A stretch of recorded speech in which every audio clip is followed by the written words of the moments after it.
Hello, and welcome back to another episode of Mona's Rants. I am your host, Mona Sheikh. You guys, I am holding up. I have COVID testing lined up tomorrow. I have been having a lot of COVID-like symptoms that I am deeply concerned about. I have chills at the moment as I do this episode today, but we're going to get through it like a champion. We're going to rough it out. I took a 2-hour nap, which I never take. I do not do naps. I'm not a nap kind of person, but I had to take a nap because I was exhausted. So, but we're going to jump right into it. I have the one and only, the greatest, Johnny Wendell. How are you? I'm good. How are you, Mona? I could be better, Johnny. I could be better. I heard. Yeah. I hope you're okay. Remember, did you get a flu shot? I did get a flu shot. You did. Okay. Remember that they're only about 40-50% effective. So you may have the flu or you may have a head cold. Chills. The fact that the weather has changed so much from being cold to warm to cold to warm, that could be it too. Yeah. You still have your sense of taste and smell? I have my sense of taste and smell. Good. I have severe fatigue, which is very strange. That's COVID-y. Yeah. Very, very body aches, especially in my lower back, because that's where my lower back, I have injury. So yeah. I don't know why my lower back is hurting. I have no idea. I'm not sleeping on anything strange. I'm sleeping like I usually do. And right now, as I speak, I have chills. And my temperature in my place right now is 80 degrees. How long have you felt this way? The chills just started today. Okay. What about the other symptoms? The other symptoms started Thanksgiving Day night. Okay. So yeah. You're about 5 days into it. About 5 days into it. So yeah, I've just been taking Dayquil. Last night I couldn't sleep. I mean, my goodness, I woke up at 3:00 in the morning and I thought my throat was closing. It was just shutting off. Okay. Like but now you can breathe okay and you're not coughing. I'm not coughing, but like I have a breathing thing that's going on. So I don't know what's going on. Oh boy. James said, I wonder if Mona has a bladder infection. I don't know how much bladder is connected to my lungs, James. But given my body, listen, anything is possible. So I don't even doubt that for a second. Anything's possible with anybody's body. Anything's possible. Okay.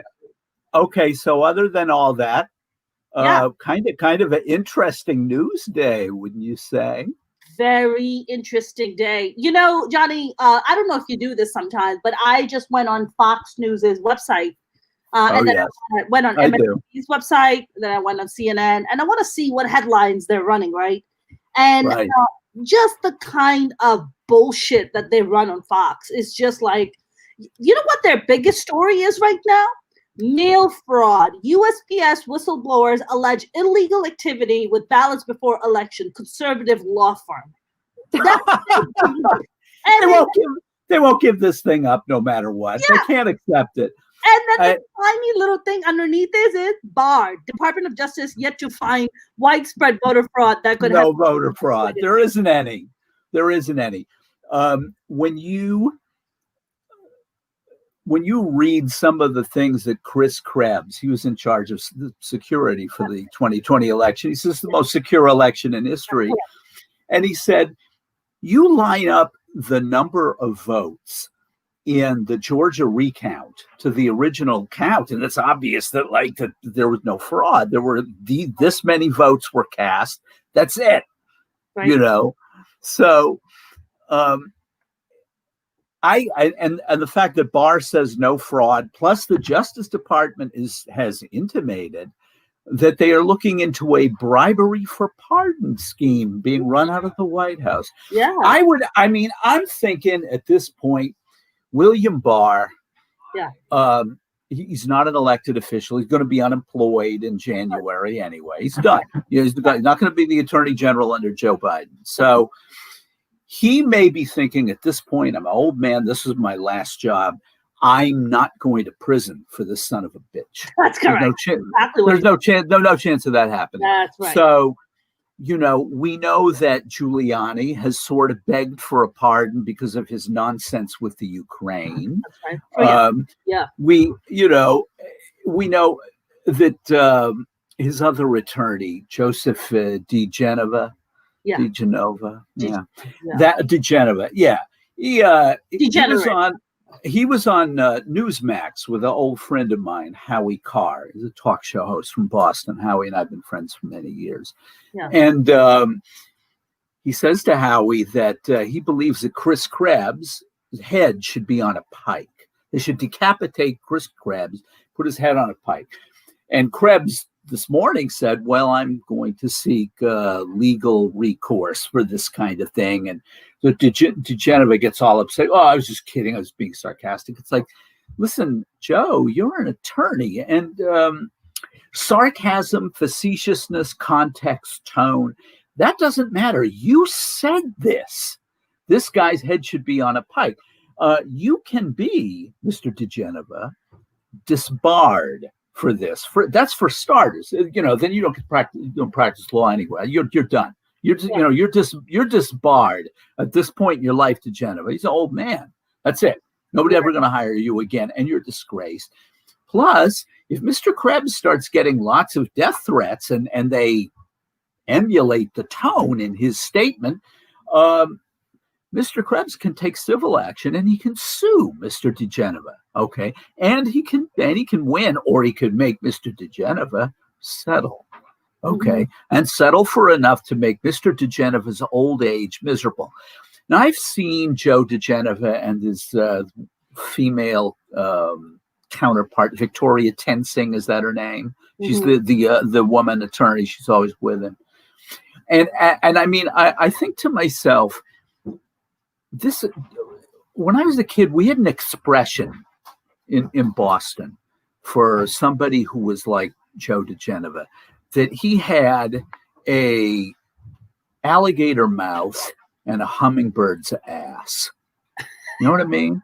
Like big, sharp teeth and a gigantic prognathous jaw that would rip you from limb to limb. But in reality, he's got the ass of a hummingbird.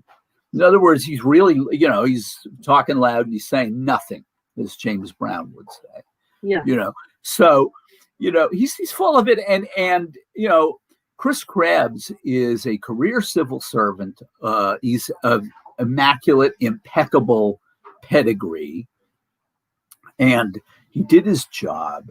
At this point, you're now starting to see more and more Republicans coming out and saying, would you just end this? Concede. You lost. Okay. You are now batting. Donald Trump is actually batting 1 for 46 in lawsuits. Now, Mona, I don't know if you follow baseball much, but if you come up from the minors and in your first 47 at bats, you have one hit, you go back to AAA.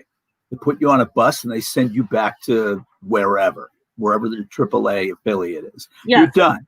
You're finished. Okay. Yeah. It's like he's lost everything. Okay. Arizona has certified its votes, correct? Pennsylvania certified. Georgia, I think they have. Michigan already has. Nevada has certified. And I believe Wisconsin is certified. Yep. On the 14th of December, that's it. The electors meet. They all cast their votes 306 to 232, and it's done. And it doesn't matter what the goddamn, tangerine tumor wants at that point. He's done. He's finished. There's nothing he can do. Here's an interesting thing, because I actually follow this, even though it's utterly meaningless. As of today, a lot of the outstanding vote in New York City came in today. I don't know if you knew this or not. Well, yeah. So Biden now leads Trump by just under 4.5 points. Okay.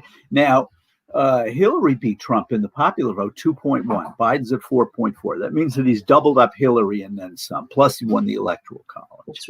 That's right. Plus he's about 63,000 votes short of a 7 million vote plurality. Okay. So Biden at this point, I think he's got 51.3. Trump is 46.9. He only got 46.1 against Hillary. So in other words, he did worse than Mitt Romney twice. Romney got all the way to 47. So I know that this doesn't mean anything. It's meaningless, and I'm just babbling, And I feel bad for you, because I'm now kind of a little worried about you. I shouldn't be, because you're young and you're strong and you'll be fine. I'll be fine, Johnny. I'm just pumping myself up with medication, and liquids. Yeah. Yeah. Also, last thought on this is, it's been 5 days. You do 5 more and you stay out of the ER. You'll be okay. Yeah. And you'll be immune. I'll be immune. You'll be immune until they. And then we've got the antibodies then, baby. You'll have the antibodies then. It's like I'm gonna come over to your house with a great big needle, suck it right out of you, jab it into my shoulder. That's gonna be my new business, Johnny. I think that's how I'm gonna be making money for the rest of the month. Well, we know now, changing subject rapidly, that December 17th is the day that the FDA decides whether or not to grant Pfizer and Moderna their waiver, the emergency waiver. That's right. And we also know that healthcare workers are first, and Mr. Angel Wendell married to a healthcare worker, so she's ready. She's ready to get the jab. Awesome. She says. Are you guys feeling comfortable? Sorry, just as a side note, are you and your wife feeling comfortable about getting vaccinated by Moderna and Pfizer? How are you guys feeling? Yeah. Oh yeah. Your wife's a nurse, so she would know a lot. We followed it. The fact that there have been, Oxford was the one that had some trouble with side effects, and I think Johnson & Johnson had to stop what they were doing for about a month. Yeah. Johnson & Johnson's is the one that actually is the most promising because it's at room temperature and it's one blast. I know that they found with the Oxford vaccine, it was also one blast, but it wasn't as effective. When they split it into 2 blasts, it's 95% effective. So I think that the vaccines are probably, Johnson & Johnson probably do the same thing eventually. AstraZeneca is on the third, the AstraZeneca is up there too, right? Yeah, they're the ones, they're Oxford. AstraZeneca and Oxford. Oxford University developed for AstraZeneca. It's the same one. Got it. So the thing is that Johnson & Johnson's a traditional vaccine where they take a replica of the coronavirus and they kill it and they, and they shoot it in you. So you build your own antibodies. Moderna and Pfizer are a little different. The little spikes in the virus can't penetrate. They start breaking off and they can't penetrate and they get fooled and they die. The virus dies in you. And it's about 95% effective. I look at it like this. At this point in my life, I'm willing to gamble on something like this. No, James, they won't. Seriously. I know. No, why do you say that? Why do I say that? Mm-hmm. Would you want to be caught? It's not worth it. It's not worth it. For one thing. What do they get? What do they get? I'm sorry. I got my vaccine earlier than anybody else. Sorry. Yeah, well, look. What you're going to see in January is the news media will revert to its norm, which is being highly critical and skeptical, of pretty much everything a Democrat does because they're worried about being called liberal media. So they're 10 times as hard on the Democrat as they are on the Republican. And, they've let Trump get away with things that are unfathomable. The thing is that if there is anything to this, Mona, about this bribery for pardon stuff, Trump is looking at, and it does go up to Trump and William Barr or somebody in the White House, whomever was the one that blew the whistle on this one, comes forward and testifies, yes, Trump knew, and they have, tape of him saying, yeah, let's see how much money we can get, whatever. Trump spends the rest of his life in prison. He does. Yeah, you can't. What's he going to do? Pardon himself for breaking the law? I know he wants to. He can. And it's never been established whether you can pardon yourself or not. The thing is that I believe in American and Anglo-Saxon law. You can't be a defendant and a judge and a plaintiff at the same time. You got to pick one. Listen, he tried that, Johnny. He tried being a dictator. It didn't quite work out for him. He tried that. No, one thing that I hear a lot is, from my friends on the left and the far left, they're like, just wait until the next one comes along. One who's not a buffoon like Trump, who really has this fascism thing down.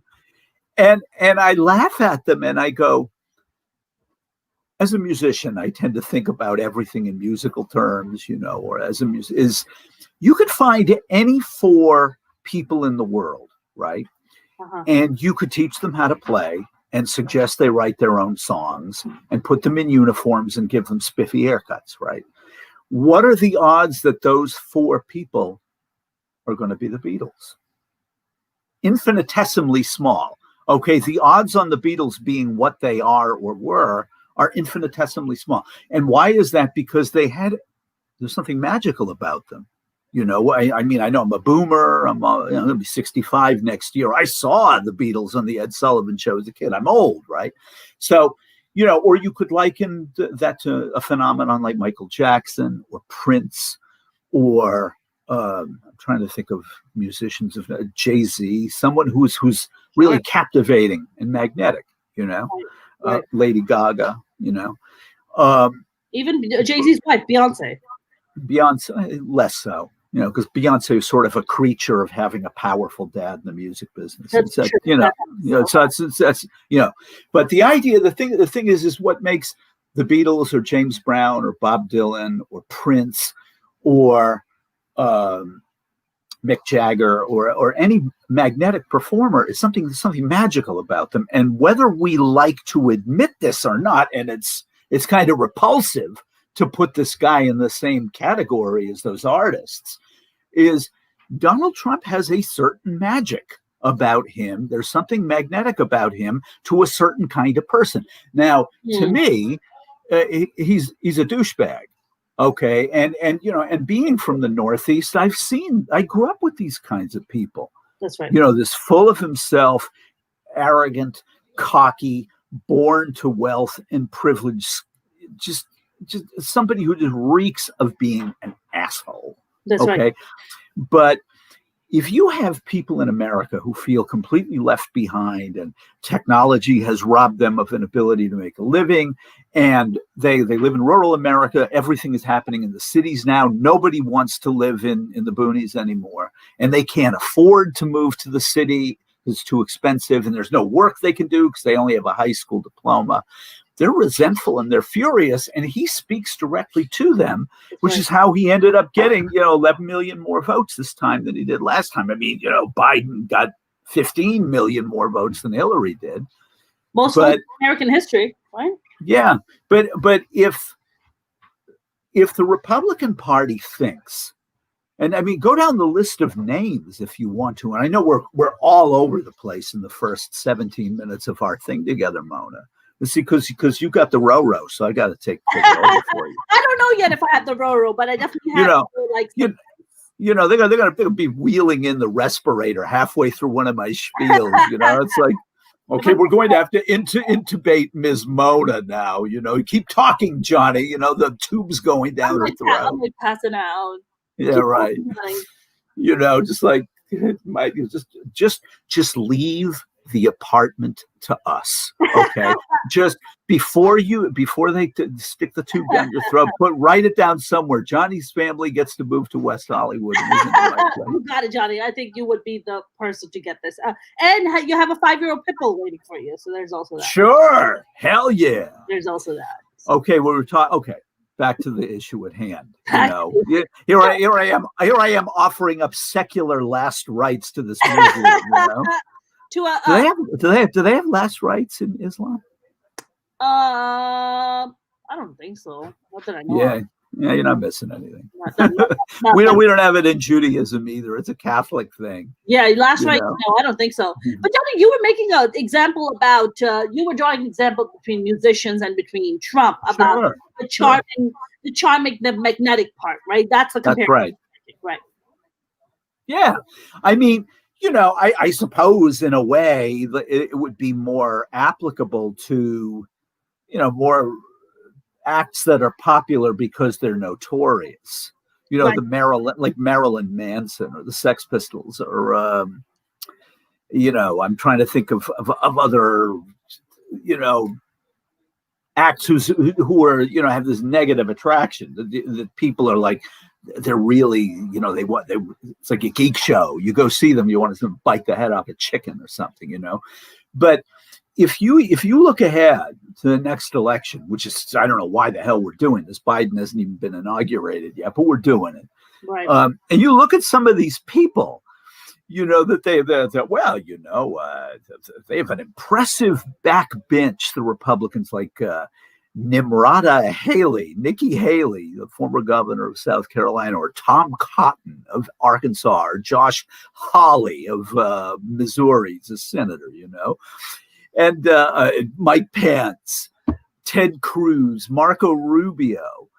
It's like, if I may slip into the vernacular of my youth, are you fucking shitting me? Yeah, I know. It's like, do you people not realize that in 2016, Donald Trump mowed those kinds of people down as if they were wheat in a field, and he was on top of an international harvester combine, scything them down. That's right. Okay, so if he wants to run again, it's his. And what's awesome is he'll suck all the oxygen out of the room. And if Biden's in decent health, he'll beat him by double than what he beat him by this time. Right. It's just like, But Johnny, I don't think Biden's going to run again in 2024. I really doubt that. It depends what his health is like. I think if his health's okay, he will. Really? He's kind of iffy on it too. He doesn't seem like he's that enthusiastic about it, which is unusual for any politician. He seems kind of, like I just as soon have Kamala Harris take over, or or AOC. I hate to say this, okay, because it's, and believe me, this is not my misogyny talking. It's not my sexism talking. Is that AOC, Kamala, Elizabeth Warren, although Elizabeth being in her 70s at that point, it's in America, it is sexism is a bitch. That's right. It's a beast. Yep. But there's something that, people who are listening to us and watching us, that they should realize about Trump losing to Biden by 7 million votes is that the only reason this election was even remotely close, it really wasn't. I mean, Biden smoked him, really. Mm-hmm. The only reason it was within 7 million and not 17 million is because Donald Trump is the incumbent president of the United States during a crisis. Mm-hmm. Okay. And no incumbent president in America has ever lost in a crisis that was not man-made. Okay. The Herbert Hoover did lose when he ran again in 1932, but the Great Depression was man-made as a it was a creation of man. Coronavirus is not. That's right. Wars are started elsewhere. Although Johnny, the Trump administration and his lunatics on his cabinet did try to pass it off as if this was a manufactured virus in a Chinese lab, and then it was brought to America, and then it's a conspiracy. But what fascinates me, Johnny, is that here we are. Yesterday I had this comedian, Raj Sharma, who's a buddy of mine, and I had him on yesterday, and he's quite well informed himself. And we were having this discussion, and I want to hear your thoughts on it. I feel Trump knows that he has lost, right? This is all just this kind of hoopla that he's created, all this kind of noise, because I feel he's going to do one of two things. Either he's going to try to come up with this bullshit where come, January 20th, he's like, I also announced that I will be running again in 2024. Or because he has all the lawsuits and the bankruptcies and the $421 million invoice waiting for him, that he's going to try to get a network going, hiring all the fucking lunatics like your Sean Hannity and your Tommy Lawrence, to try to basically swindle his people out of money to try to pay some of that debt and those lawsuits. No, Howard Stern said if Trump was even able to raise the cash for something like that, Howard said, lasts a year and a half, goes bankrupt. He says Donald Trump doesn't know how to run anything. Howard's known him for 30, 40 years, however long he's known him, and he just says the guy's an idiot. He doesn't know how to run anything. It's like, Mona, let's say Johnny Angel Wendell's president of the United States last February. Okay. Me. What am I? I'm on the radio sometimes. I'm a musician. I've written books. Yeah. I'm a newspaper writer. I've had a very colorful bohemian existence. Yes. Okay. Not notorious for being a genius politician or businessman. I am on the I'm on the fringe of society. However, you make me president of the United States, and I get briefings on this thing, and I'm like, okay, this is serious, because this can come over on an airplane. Just like we got lucky with Ebola, we got lucky with SARS, but this one doesn't look like we're going to get lucky on. Okay, so I informed the American public this virus in Wuhan that is devastating Wuhan province in China is serious, and we have to be ready for this. And if it does make it over here, which is possible, and also remember, we had the issue with COVID, not from China, from Europe.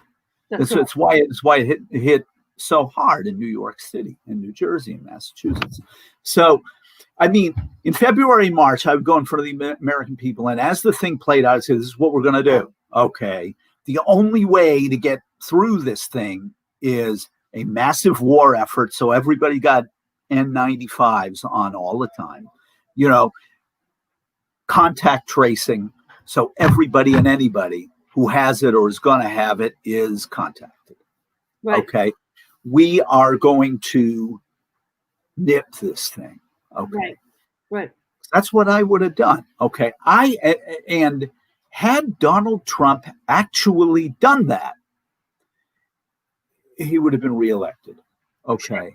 Sure. Now it is true that polling last November, had Biden up by the same margin that he won by. Okay.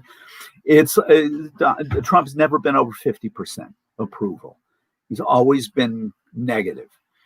And he's also always outperformed his polls, probably because the kind of people that like him, that live in, Western Pennsylvania or central Iowa or northern part of Michigan above Grand Rapids and stuff, they don't want to talk to a pollster. That's and right. They feel like the system has screwed them anyway. They don't care. Yeah. Yep. So I would think that he would have won if he'd handled the pandemic sensibly, if he'd handled it like even as badly as Boris Johnson handled it in the UK, and certainly as badly as they handled it in Sweden. Okay. He would have been reelected. Like in Sweden, they came out and they told people, yes, what we are going for in this nation of 11 million people is herd immunity. Okay. That's the only way to get through this thing. There ain't going to be no vaccine for 5 years. Everybody's going to get exposed to it. Let's take care of the most vulnerable. And Trump loved that idea. Okay. And it was part of, in America, what's called the Great Barrington Statement. Great Barrington's a town in Western Massachusetts where they came up with this idea that America should have herd immunity too. Okay. The thing is that Sweden is a small country of 11 million people. The United States has 330 million people in it. Okay. The city of Stockholm is the only good-sized urban area in Gothenburg. Okay. It's a small country. It's a good, decent-sized landmass, but it's a small country. Right. And Sweden has excellent health care. We don't. That's right. And what did they find out when they decided to try the herd immunity thing in Sweden? It didn't work. It wrecked their economy. Of course they had an enormous outbreak that strained their health system, which is not crappy like ours, to the breaking point. Sure. So, and what are we seeing? What are we going to see in America in December? We're going to see the Army Medical Corps everywhere because there just aren't enough hospital beds. We're going to see the military is going to be called in to make room. We're seeing in El Paso that they're drafting prison inmates, the Texas National Guard, and I this judge in El Paso who ruled, shut everything down, and then the governor of Texas overruled him. This judge said, none of these politicians in Austin's the capital of Texas, none of these Austin politicians, they never come to El Paso. They don't care about us. We're all Latinos. Wow. You know, they're all white. They don't care about us. So a bunch of Latinos in El Paso die. They don't care. Right. You know, he said that, you know, they overruled me because a bunch of businessmen in Austin or their lobbyists said this sets a very bad precedent. If you shut businesses down, it costs us money. We can't have that. And what's insane about COVID and insane about having a jerk off businessman in the White House who's bankrupt 6 times, he doesn't know his fucking ass from his elbow, is that if you want businesses to succeed in America, you have to get rid of the COVID first. Otherwise, people, they don't go out, they don't shop, they don't buy, they don't go to work, they don't go to parties, they don't buy anything. One of the byproducts of 2020 for a lot of people is, you know what a lot of people have done this year, Mona? They paid down all their debts, you know, which means that you pay down all your debts. Yeah, they paid off their credit cards. Zero debt, John. Zero debt. They got we have no debt here either. Okay. So what happens in 2021? Okay, Moderna and Pfizer pump 50, 60, 70 million people are inoculated in the United States by Memorial Day. 120 million. Yeah, I know. Okay, bargain effect is correct, you know, but only for some things, bargain effect. Okay. Fact of the matter is that by the end of the summer 2021, in between a third and a half of the American population is going to be inoculated. That's correct. Okay, which means that more likely than not, we've seen the last of major COVID waves. May see little breakouts, especially in rural pockets. That's right. But I know that Biden's COVID experts have said that priority number one is especially Native American reservations and rural America, to hit them hard, because this is where these are people that cannot get to a clinic, that can't get to a hospital. Yes. Okay. Inoculate them in the first or second wave, then you're okay. I mean, I'm absolutely for inoculating all farm workers and all factory workers. These are people who are risking their goddamn lives so that we don't starve. That's essential workers, right? They're essential workers. But the first wave will be healthcare workers and long-term and long-term people who live in facilities. And Johnny, I know that Biden came out this week and said that he's talking about student loan forgiveness, right? I mean, you're a doctor, you're a nurse. I mean, your loans need to be. You should have zero loans to pay. I mean, that's given. Don't you agree? Yeah, I know that. The Antichrist herself, Betsy DeVos, was saying this is the most destructive thing. This is communism. People who get to go to school for free, you know, get to go to college for free. It's like, honey, I went to college K through 11 for nothing. Okay. So it goes from 11 to 15. What of it, baby? You know, it's like, it's free in Europe. Okay. For one. For two, the first thing that Biden should do, I think, on the issue of student loan forgiveness, he should do two things. One, get rid of all the interest on loans right away. That I believe he can do by executive order. Now, all you got to do is pay back the nut. You know, no more interest. So pretty much everybody's happy about that. Secondly, all technical and trade school and secondary education, as in, you know, becoming a doctor or a nurse, get rid of it. Get rid of 100% of it. It's like, these are people who learned a specific trade. I can understand, in a way, people getting pissed off about somebody getting a PhD in medieval French literature, say, if there is such a thing.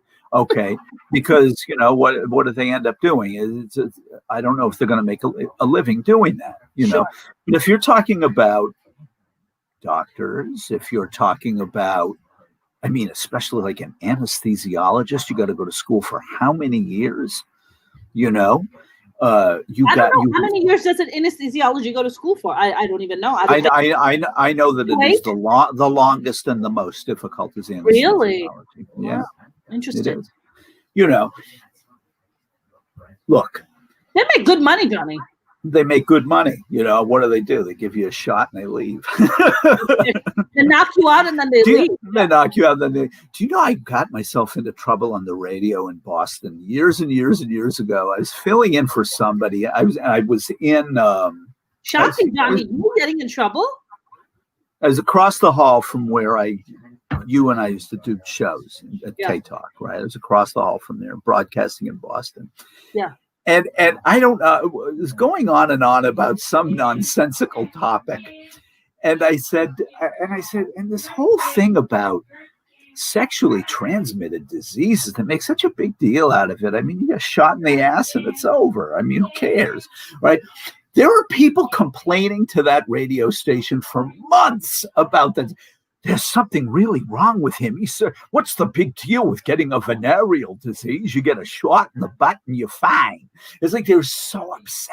And I just thought, like, because they felt that you were like promoting venereal diseases to the young folks. Is that what they? I don't even know what they were thinking. It's like in the vernacular of my former home, they're retarded.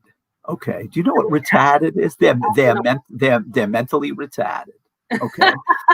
I mean, what sucks is about being a talk show host. I'm not supposed to laugh at this because it's politically incorrect. No, I know, but I mean, but let's just say that their development as full bore, well-rounded adults has been stunted and retarded in its growth. Oh, that's the correct use of the word.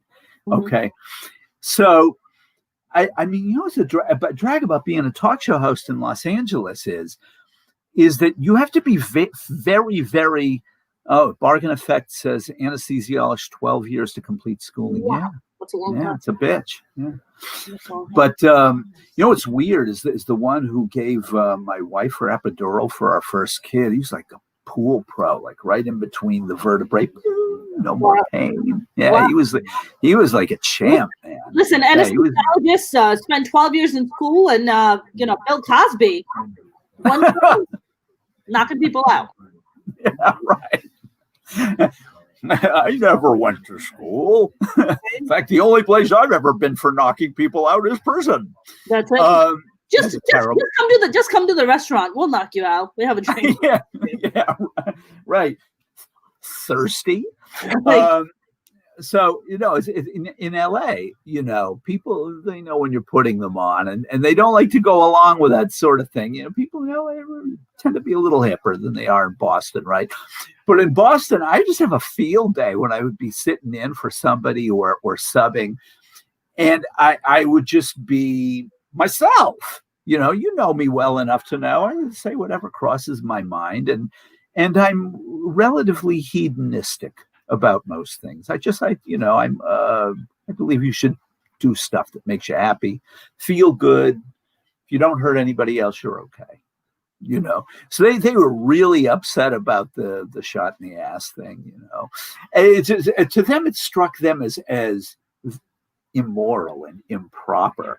It was really fun. I'm digressing, but you have to allow me this one digression. Of course you can, Johnny. Digress. Okay, one digression. This will definitely amuse your crew. Okay. There was a terrible court case that went very awry when I was on in Boston. The murderers got off because they were gangbangers, and a couple of the jurists were in the same gang. Right? Whoa. Yeah, it was a real scandal. And I went on the air in Boston, and Boston being Boston, a talk show host's angle on gangbangers is inevitably going to tilt to racism. That they'll be tut-tutting away about the immorality of those that are darker than we are. You catch my drift, right, Mona? You know what I mean? That's what they would do. Like tut, tut, tut. Oh, those savages, right? Well, that's not how I think, right? So when I was on, I said, just out of curiosity, does anybody think that a district attorney in the very, very wealthy western suburbs of the city, that they would ever make this kind of mistake? I said, they would not. I said, let's face it, black folks are second-class citizens in this city still, and this DA just didn't care. This little girl was murdered in a housing project in a very dangerous part of Boston, and her killers got away because they didn't care. That they didn't care enough, I said. Wow. And this just set people off. They went crazy with rage over this, Mona. How dare you say such a thing? And this one guy calls up, this old geezer type dude, older than I am now, and he says, you shooting your mouth off. You don't know what you're talking about, California boy. That's what he says, California boy. Okay. I put him on hold and I said, oh, California boy, am I? I said, well, I have a piece of information that you may find useful. Okay. Uh-huh. I was born a mile and a half from the very spot in which I sit, because I was in Massachusetts doing the show.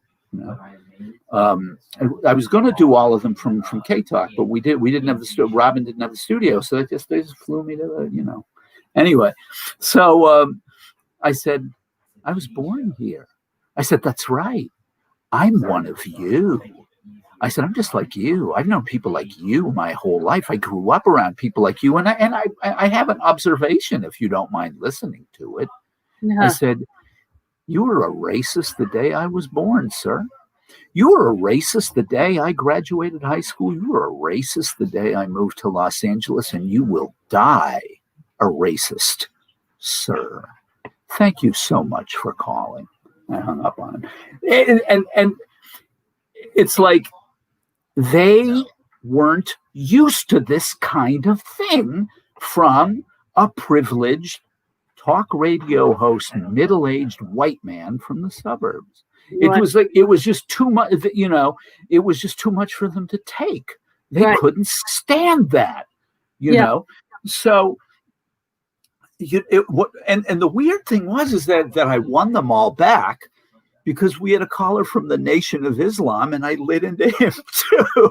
Now he calls me up like he's right. The truth is, you're talking about calling out the bullshit, right? Wherever it's crap. This guy calls up and he goes, "Oh, Brother Johnny." I said, "Yeah," and he said, "I'm Don Muhammad," and I said, "Yeah, I know who you are." Because my producer wrote this guy is the local head of Nation of Islam. He calls all the time. He handed me. I'm like, okay, like one of the bow tie guys.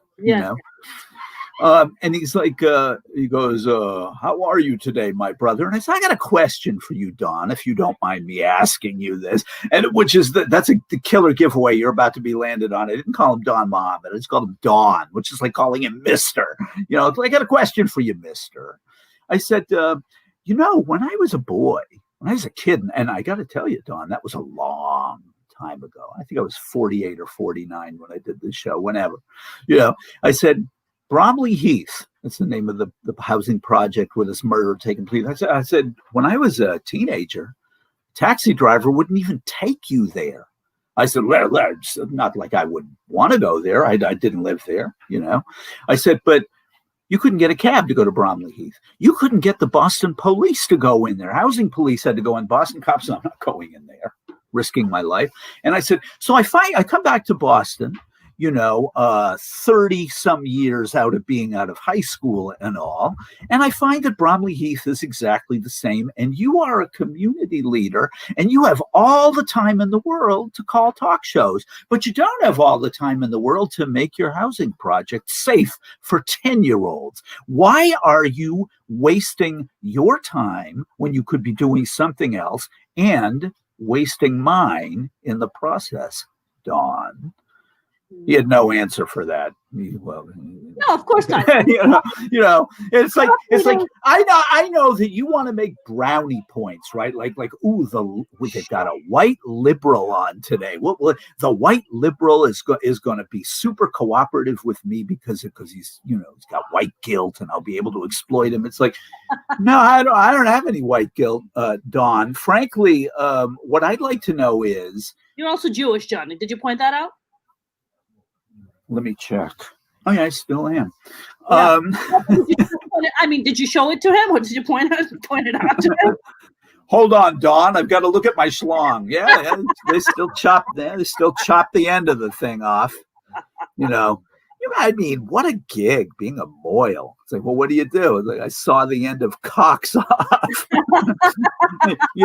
You lousy cocksar. Not You're a cocksucker. You filthy cocksar. You're a failed butcher, sir, is what you are. You're an absolute failed butcher. Snip. And I don't know, Johnny. I know. I don't even know why. Well, because you got corona, because you got COVID, and you could die anytime during the broadcast. Jesus, so. Johnny, please. I thought we were friends, but when I have friends like you, goodness, you could die in a minute. Jesus, I'm totally fine here.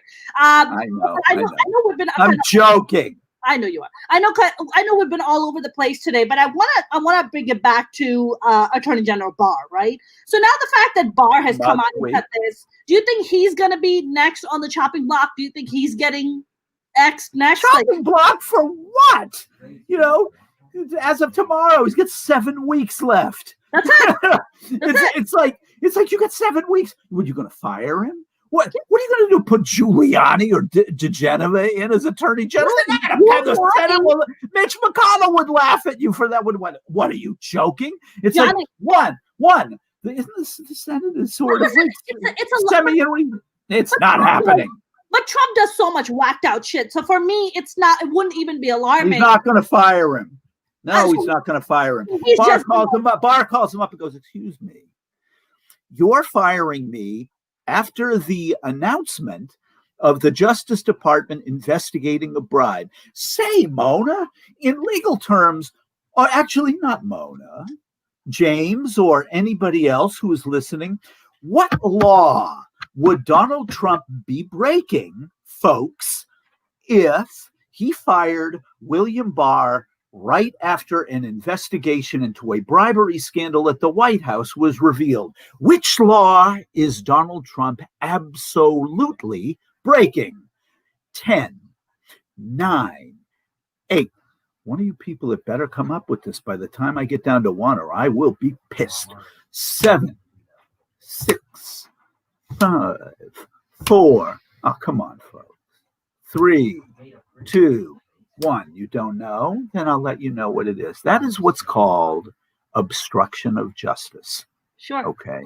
That is a slam dunk obstruction of justice. The Justice Department announces an investigation into a bribery scandal for pardons. Who is the only person in Washington, D.C. who can give out those kinds of pardons, Mona? Who? What's his name? Trump, Donald J., President of the United States. That's right. The same Trump, Donald J., fires William Barr after this is announced. Right. On January 21st to actually the 22nd, because I believe the 21st is a Saturday, right? So the 20th is a Saturday, the 21st is Sunday. So Monday the 22nd, Donald J. Trump is arrested by the acting attorney general for obstruction of justice. Okay. That, beautiful Sheikh Mona, is a slam dunk. Right. That one, Trump can't pardon himself. I don't give a shit what he says. I don't give a shit what this slant-headed, ugly, fat piece of garbage Sean Hannity says about he can pardon himself and his whole family. Screw him. No, you cannot.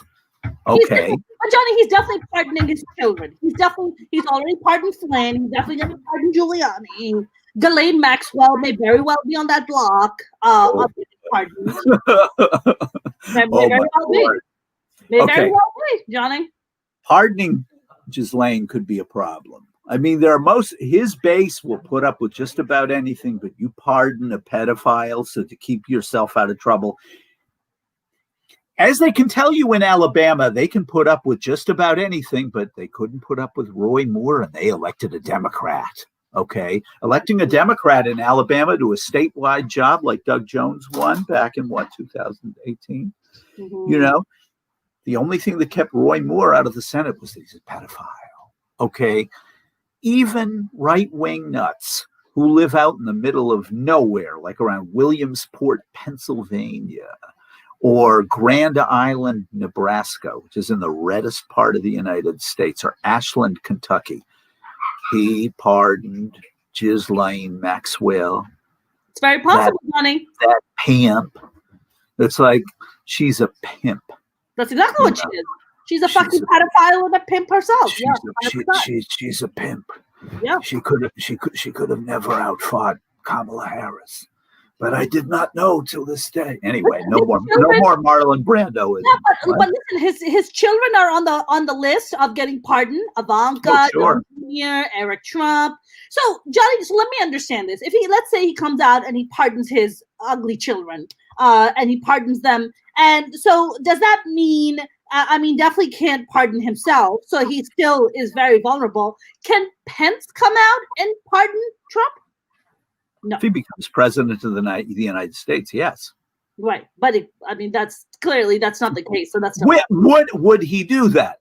No, he won't do that. That doesn't serve any purpose. And he knows, historically speaking, that's the end of his career in politics. Then he's a criminal. Also, he can pardon his chinless namesake, coke sniffing, wild animal murdering piece of garbage oldest son.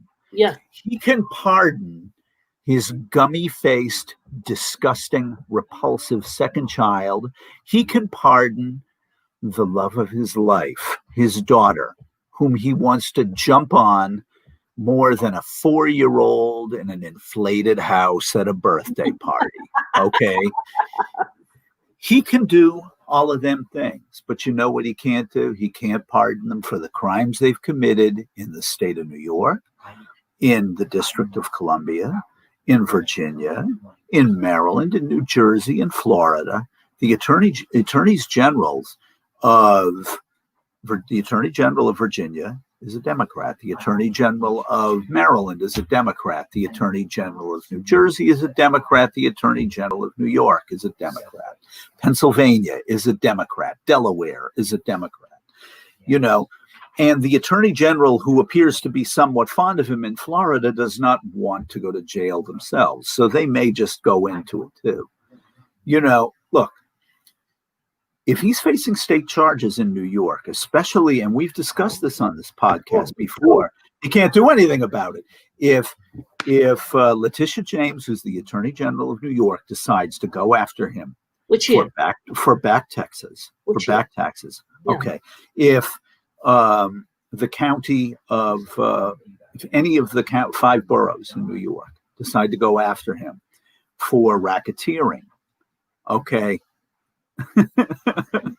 That very well may be malted. You're disgusting. You know, you know what's really weird? Can I make a confession to you, Mona? Yes, of course, Johnny. Ivanka Trump gives me a soft on. I don't know why anybody would find anything attractive about her. She radiates Well, Johnny, no. She plays the very soft-spoken, the very good girl. I obey daddy. Daddy. Can I get 17 patents from China for my daddy? I know what the little girl. It's the little girl that John. She breaks into the old waitress's song. I know what dad likes. I know what dad wants. He wants to punk me. Even though it's incest, I know what dad wants. I know. Come on, everybody sing. I know what dad wants. And of course, then there's also Melania Trump, and I wonder how much Melania knows too. I mean, she's not getting pardoned. That fucking she's repulsive. Piece of shit is not getting pardoned. Okay. See, this is where I mean, this is, there's so many reasons that I could never be a Republican. Okay. Johnny, I think you established that multiple times. Okay, there are lots of reasons. I could never be a middle-aged Republican male. One, if I look straight down, I can see my own penis. Okay, that doesn't happen with most Republicans. Okay, they got either a mountainous gut or nothing. So, I don't know why I said that, but it's like the things that they're aesthetic, the things that they think are attractive or worthwhile. I just like Melania Trump?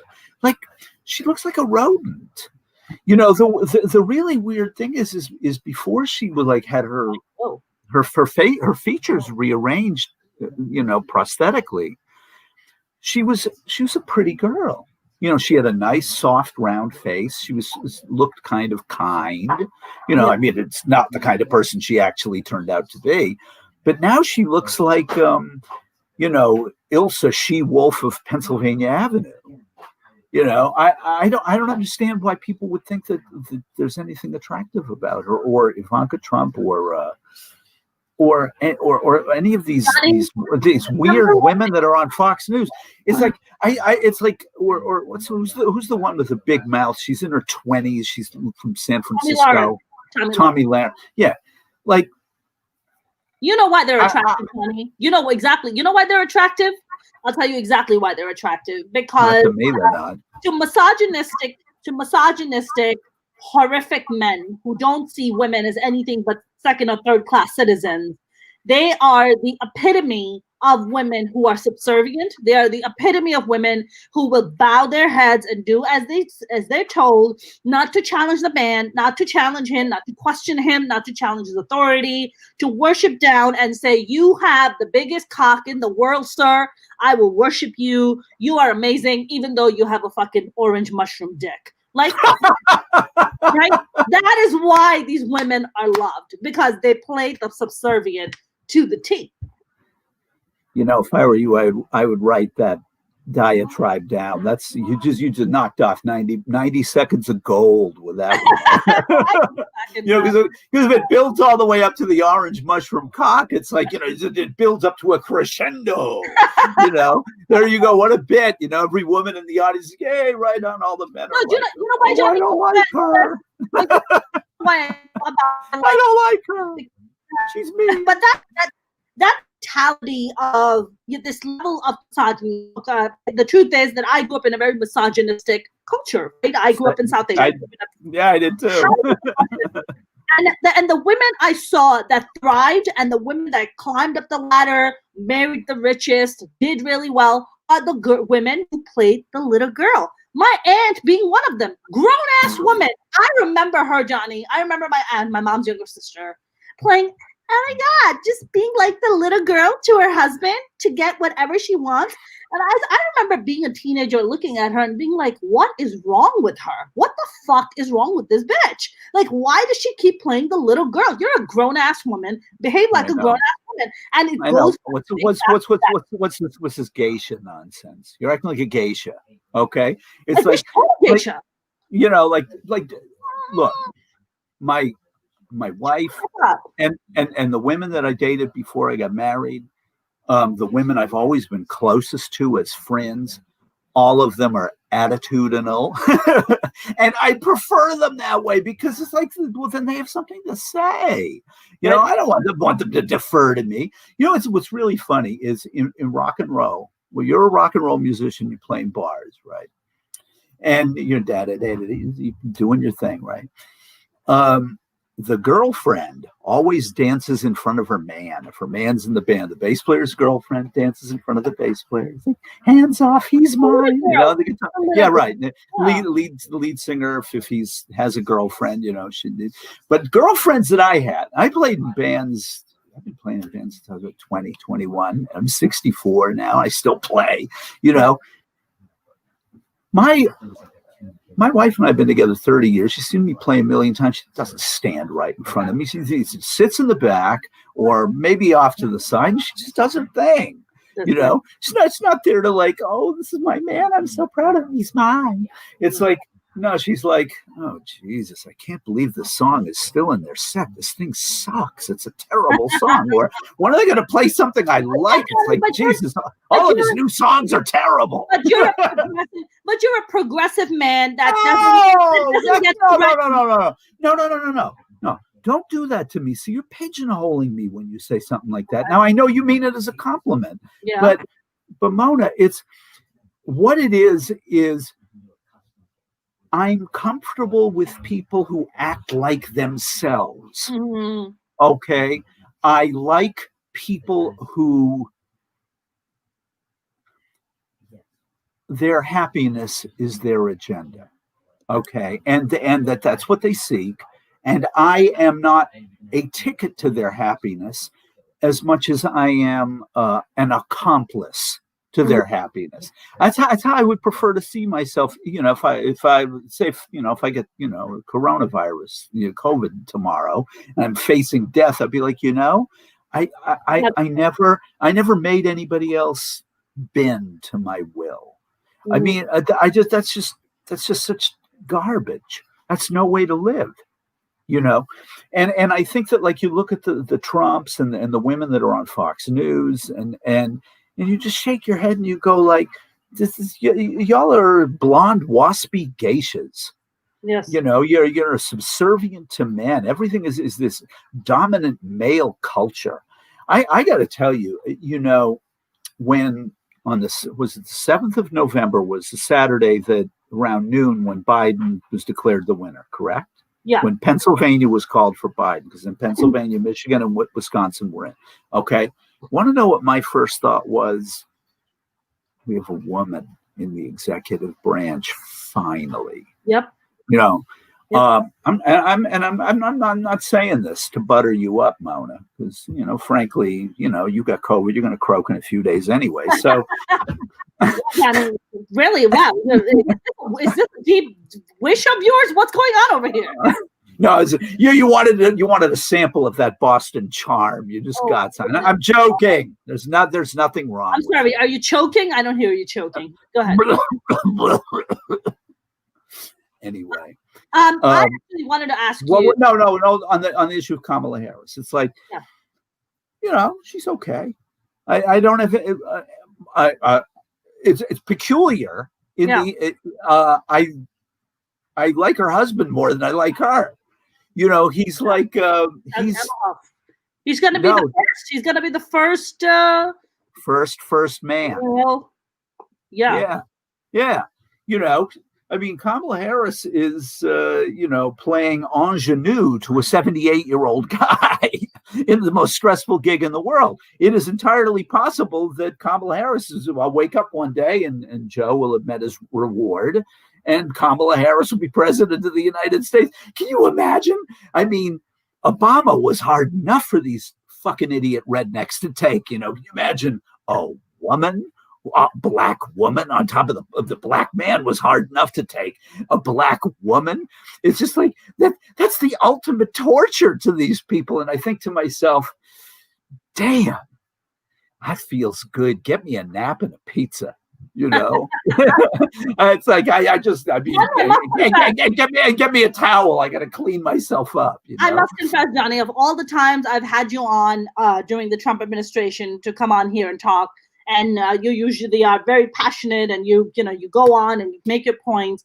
I think this is the most relaxed I've seen you since. Yeah, this is the most relaxed I've seen you. And also the comment about you being progressive, and the reason it wasn't about pigeonholing you. And I'll tell you why I made that comment. Because again, because you love me. I do love you. I'm denying about that, and I would never wish death upon you. But I wanted to. The reason I made that. You better do it quick, because as we know, you are dying of COVID. I'm not doing that, Tony. I'm not doing that. You know. Okay, go ahead. When they go low, you get high. That's what I. No, when they go low, I get even lower. Right? Even lower. That's what I say. No, but when they go low, I go underground. I become subterranean. The point that I was trying to make about you being progressive is because being a progressive male in misogynistic societies and very like ultra conservative societies like in Middle East and South Asia is looked at as if you're a fucking you're a fucking cock. That you're looked at as a man who has no balls. You are not a man really, because you're like bowing down to the whims of women, or you're promoting women. That means that you must be you must be a homosexual, or like, so they get in a very demeaning, fucked up places just because you lift up a woman. And which is why I put the word progressive, because it is important, because progressive is a mentality. Besides the fact that you're a good guy and that doesn't actually give a fuck about women and doesn't see them as second-class citizens, the progressive mentality also fucking helps, is what the point I'm trying to make. Yeah, I know what you mean. Yeah. If I were ever lectured about, let's say, as an example, okay, that somebody like this decided to lecture me on the ways of how a man really, that's right, Malton, he's a lanceman. He's a member of the tribe. He's a member of the tribe. That's maybe one of the reasons. That's why I like Doug Emhoff. Also, you can tell Doug Emhoff is like a nice Jewish guy. He's such a nice Jewish guy. Yeah, he's a nice, and he's a friend of people who don't have a lot of money. He's good with. He's a very charitable human being. Yep. I have never pulled the rank on any sexist or misogynist type guy who said, look at you, what are you, women must push you around, and you're this, you're that, blah, blah, blah, blah. You don't know nothing about women. Okay. Type thing, because, look, you got to let them know who's boss. That's right. That kind of thing. And I'm like, really?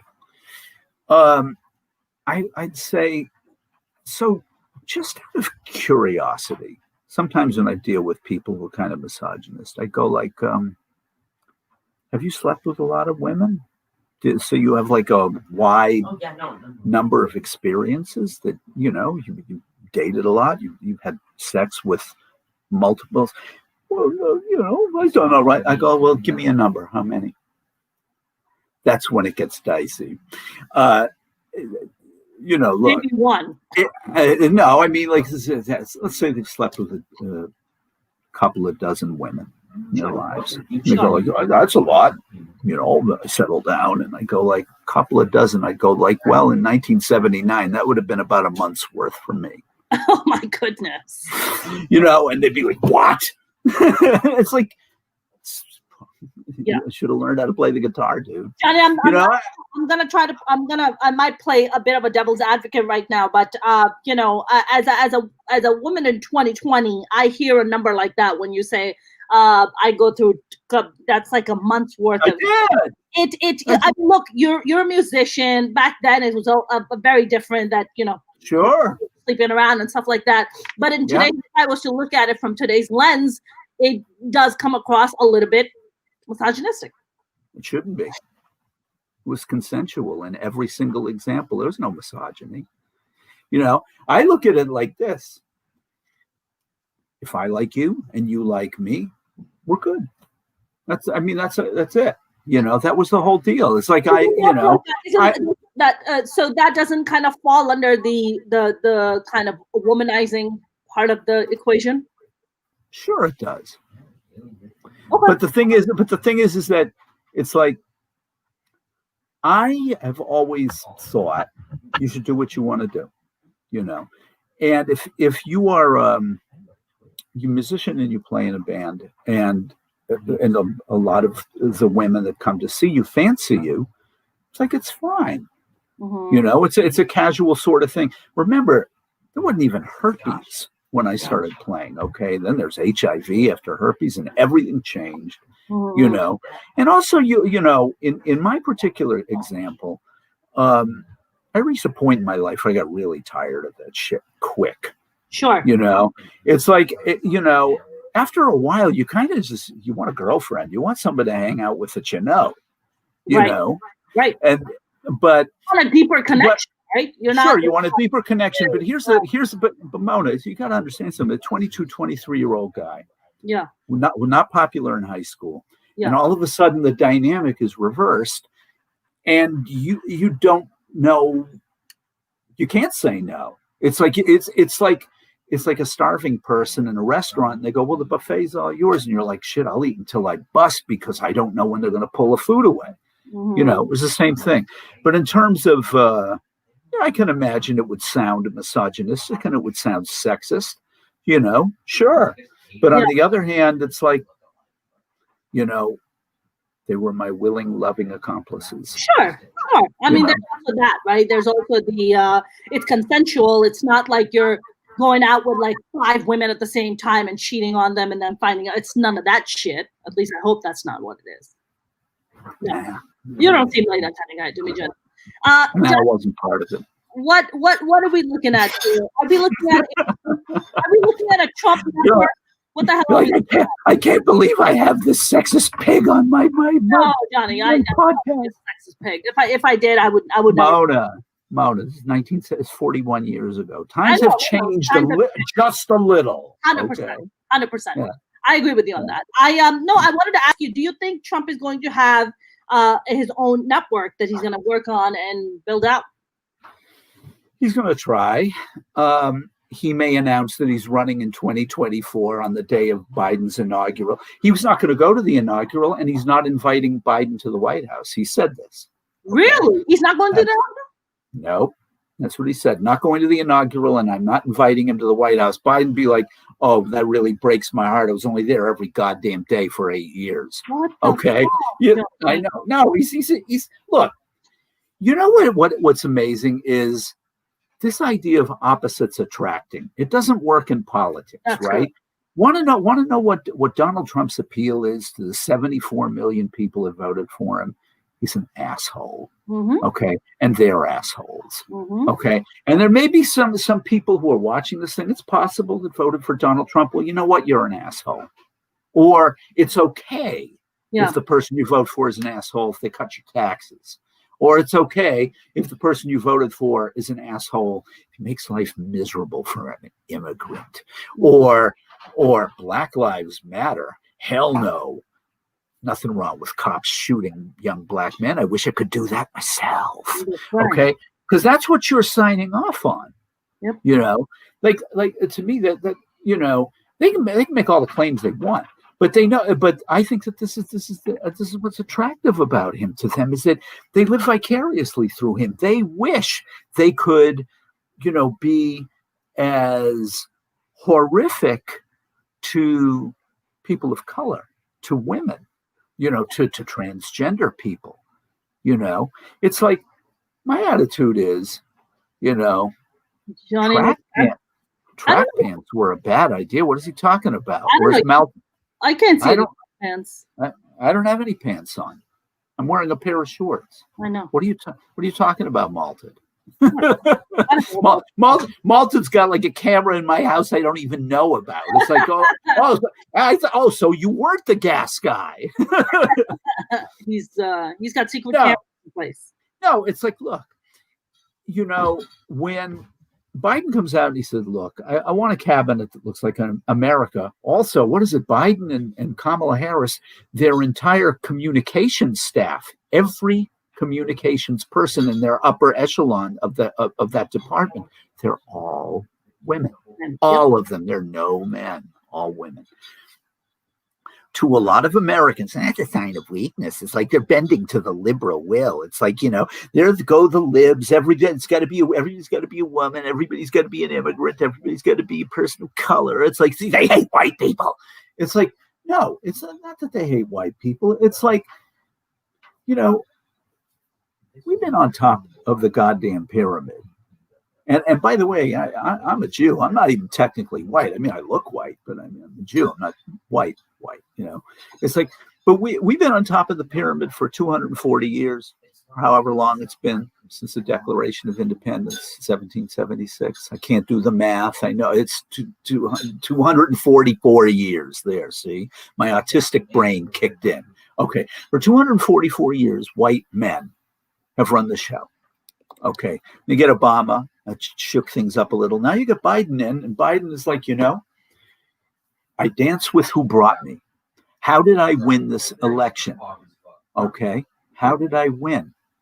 No, not necessarily, bro. No, we ain't. No, Malted, we're considered mud people. That's what the Proud Boy types call us. Mud people. Yeah, we're mud. We're dirt. Okay. Oh. You know, Malted, when they were marching in Charlottesville, you know what they were chanting? Jews will not replace us. Okay. So we're not white men to them. Okay. Look white, you know. But all they gotta do, Malta said that he's half Jewish, half Italian. And he was white. Well, the Italian half of you is white, yeah. Sure. It's like Obama's half white too, you know. But you know, the fact is, it's like I'm culturally a Jew. I talk with my hands. I got a big nose, you know. I make a good husband. What else? I'm good with money. All right, I'm not good with money. All right, so screw that. Thank you for breaking the stereotypes on that one, Johnny. I appreciate that. However, I am intelligent and literate. You are intelligent, yeah, but not with money. So breaking the stereotypes.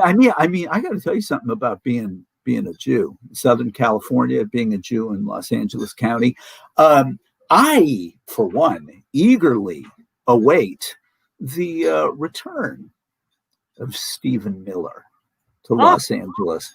I mean, if Stephen Miller decides that he wants to take up residence again in Santa Monica, California, which is about 9 miles from here, you know, I for one would welcome him back to Santa Monica, California. In fact, I would like to be personally in charge of greeting Stephen Miller and his wife and his infant child. Because you know what I would like to say to Stephen Miller? I go, for one thing, man, I'm curious as to how you are 30 years younger than me and you look like you're older than I am. I don't know how you did that, man. That's something. You know, the 35-year-old man looks like he's 70. That you know, and it's not drugs. You know, it's not alcohol. I mean, and I've seen junkies who were 35 who looked a hell of a lot better than you, man. So that's not it. Okay. I'm curious. I said, what if I had Stephen Miller? You know, I'm sitting in front of him. I go, you had a new kid. You had a kid. Congrats. You know, mazel tov. You know, good for you.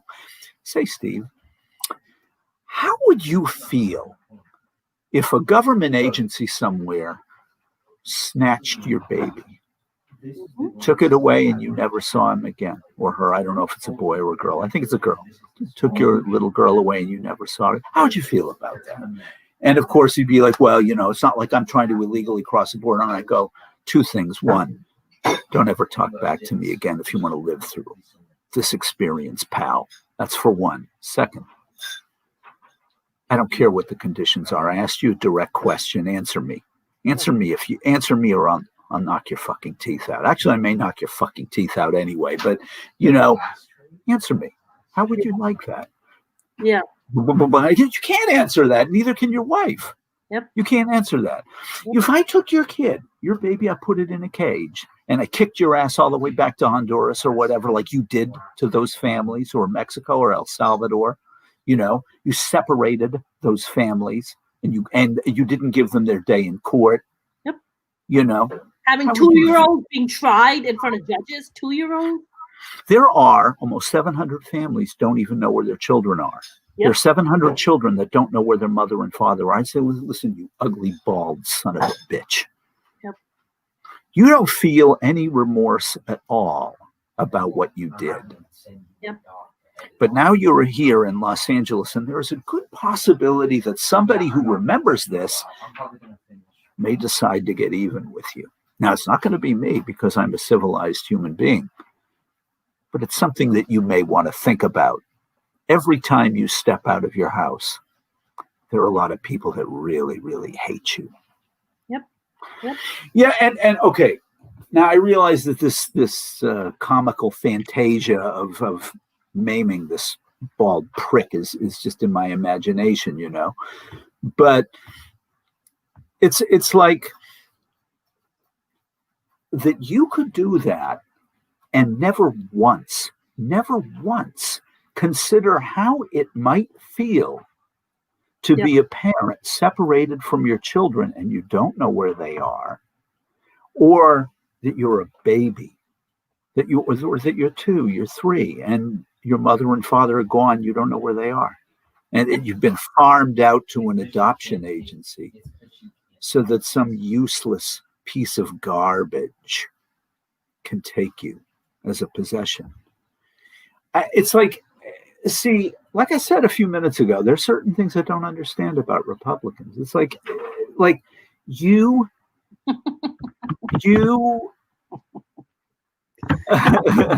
My God, Johnny's going dark. Oh, Malted. Johnny has plenty of a dark side. Don't you? That's right. That's right. I'm a mud person. Plenty dark, man.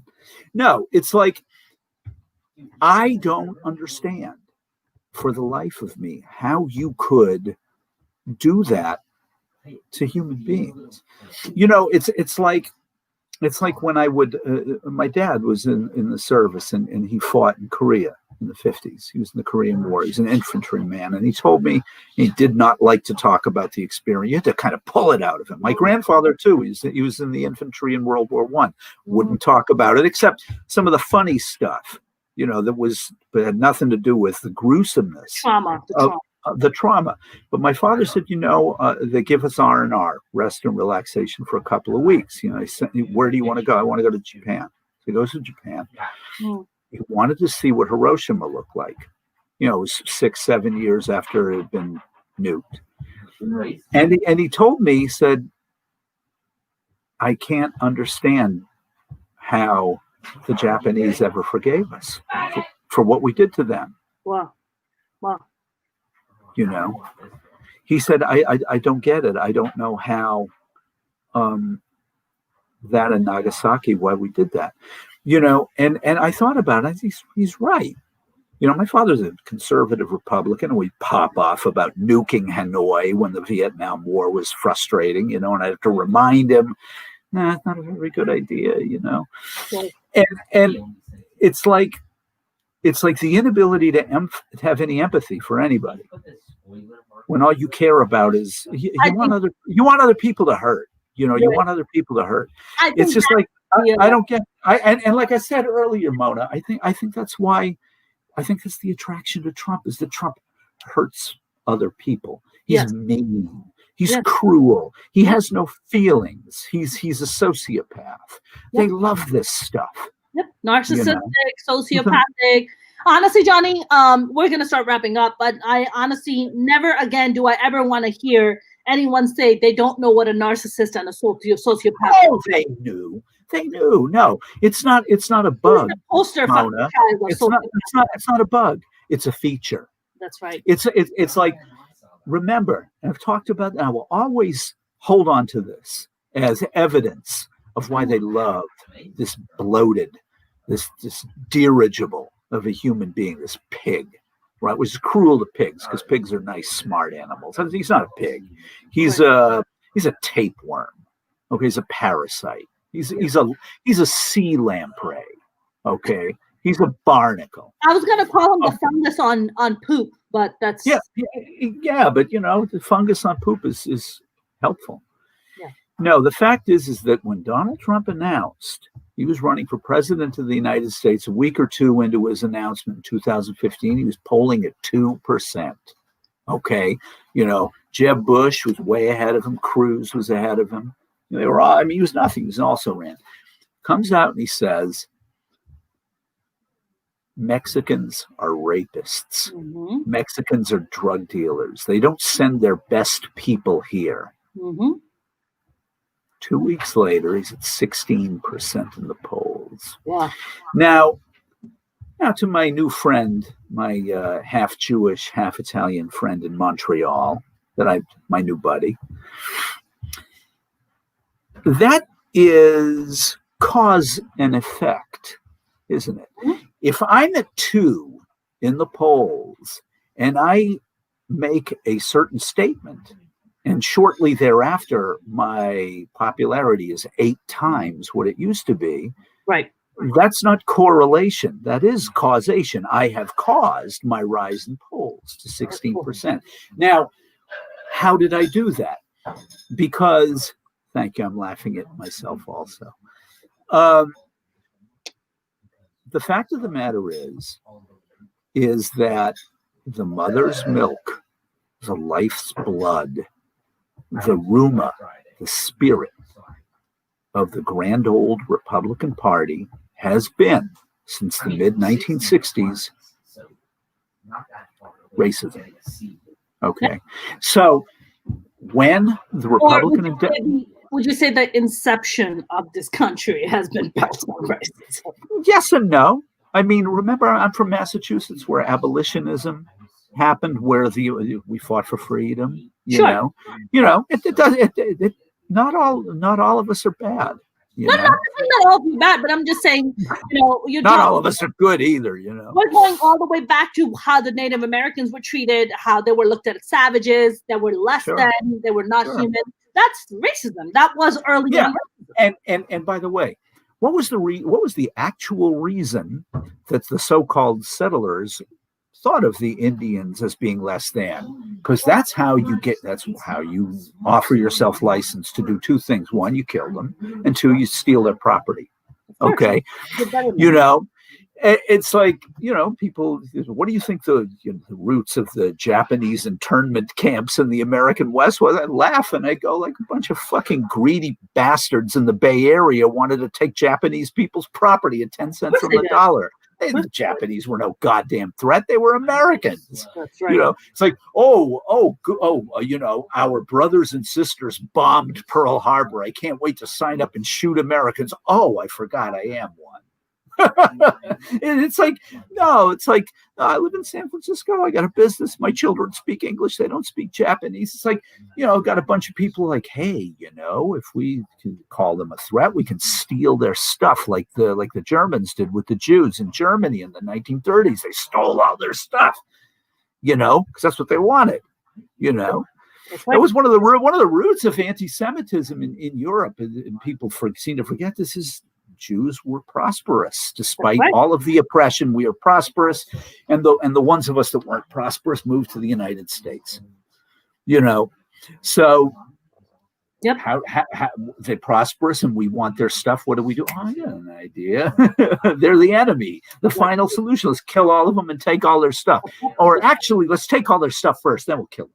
Because the stuff is what we really want. Precisely.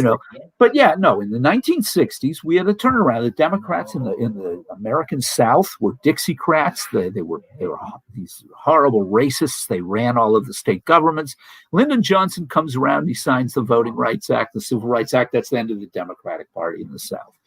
Now, you're talking 56 years later. The South is starting to change. That's right. For Joe Biden is relatively liberal, carries the state of Georgia. He's not a Southerner. He's from Delaware. It's one thing for Bill Clinton to carry Arkansas, Louisiana, and Tennessee, and Georgia, and North Carolina, which he did, once. He carried those states and carried Florida once. He's a Southerner. Okay. He speaks in a drawl. He's one of them. Plus Bill Clinton is like right down the middle in American politics. Joe Biden to the left of Bill Clinton, and probably is going to be considerably to the left of Barack Obama too, because he at this point is what the American public really wants. But what you got to understand about the Republican Party is one reason they can't get rid of Donald Trump and why he's so all powerful with them is because he gives it to them in the main line. That's he's right. like he's heroin. Okay, he's when he starts that shit about Mexicans, he starts that shit about Black Lives Matter, he starts that shit about Omar and Talib and AOC and those women. It's like that's straight up Chinese rocks. That's Mexican tar heroin right into the main line of what they really want. Is what they really want is to demonize these subhuman darkies. And they're women too, and he gives it to them like that. What are you going to settle for some mealy-mouthed scumbag fascist like Tom Cotton after that? No, it's like you want the real thing. I don't want a handful of Motrin. I want junk. For sure. And he's heroin to them. So that's going to be a big problem with them. And ultimately. And you talk to Morris about this, or anybody who's known me for a long, long time, even before Trump. Morris and I have been friends before when Obama was president. It's like I've always said, racism is the mother's milk of the American right. In fact, racism is the mother's milk of the right wing everywhere and anywhere on the planet. Okay, it's always tribalism. It's like always go for that gut thing in people that unite them against the other who scares them. But what's really bizarre, Mona? Is because the world has moved forward in its own way. Look at what is happening in Poland. Look at what's happening in India. Okay. In Poland, the women of Poland, you're going to take our right to choose away from us. There's no chance of that. No. We'll, you know, you're not going to push us back into the goddamn pregnant kitchen thing again. Not in Warsaw, not in Leeds, not anywhere. Not Danzig, nowhere in this country. Not going to happen. Okay. And in India, you know, when the corrupt government was stealing from all the trucking companies, and they're like, well, you know, the boss, Modi in India, he's the boss. He's the big bad. Got to give the big boss his payoff. Truckers are like, screw you. That's right. We've seen what truckers do in France. We can shut down the whole goddamn country. And Mr. Modi, his word does not go that far.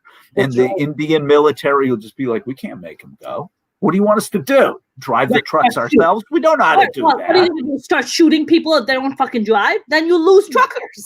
Yeah. Or then now the general public sympathizes with them, and they don't sympathize with the military anymore. Yeah. You know, and you end up, Mr. Modi, like your friend, Mr. Ceausescu of Romania before you. You know, where they kick you out of office one day and the next day they shoot you and your entire family because they're sick of all of the crap that you've rammed down their throats. It's like, you know, for every action, there's an opposite reaction. You know, that's a law of physics. That's Newtonian physics. It's physics. Okay. And it's the same in politics. You know, people have rights. You take them away from them. They're going to react. They're going to kick you twice as hard back. You know, you can't. I remember when the Republicans, they won big in the midterms in 1994, and this famous writer, Richard Goldstein, who used to write for the Village Voice, rest in peace. We're going to wrap up in 1 minute, John. But yeah. Okay.